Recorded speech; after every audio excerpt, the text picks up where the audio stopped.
Good morning, class 8. Our next topic is the decline of Indian textile. आप सबको दिख रहे होंगे the decline of Indian textile. The development of cotton industries in Britain affected textile producers in India in several ways. First, Indian textile now had to compete with British textile in the European and American markets. The development of cotton industries की ये जो development हुआ, ये जो विकास हुए, इसके कारण Britain affected Indian textile producers in India. India में जो इंडिया कॉटन इंडस्ट्री था वो एफेक्ट हुआ. First, Indian textile had to compete with British textile in the European American market. भारतीय टेक्सटाइल को अब यूरोपीय और अमेरिकी बाजार में ब्रिटिश टेक्सटाइल के साथ प्रतिस्पर्धा मतलब कम्पीट करना पड़ा. किसे?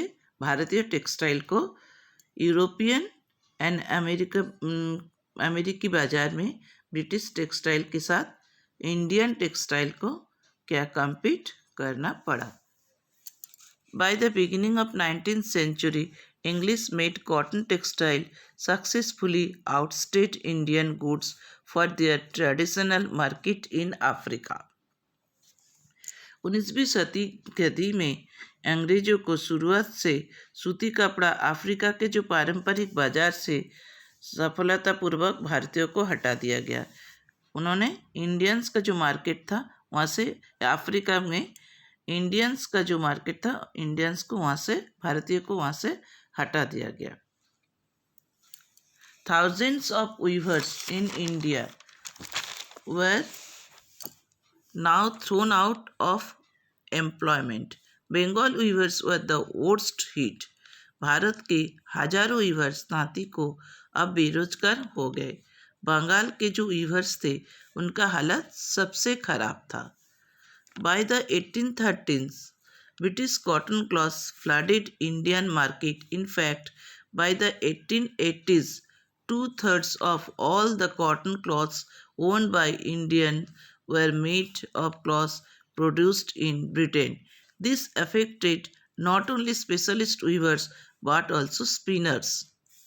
1830 के दौरान ब्रिटिश सूती कपड़ा से भरे भारतीय बाजार में 1880 के दशक में 2/3 कपास के कपड़े पहने गए थे जो ब्रिटेन के उत्पादित कपड़े से बने थे.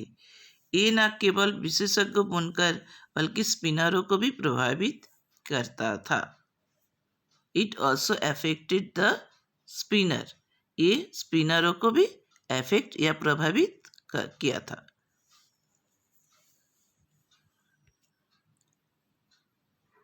Next topics is the cotton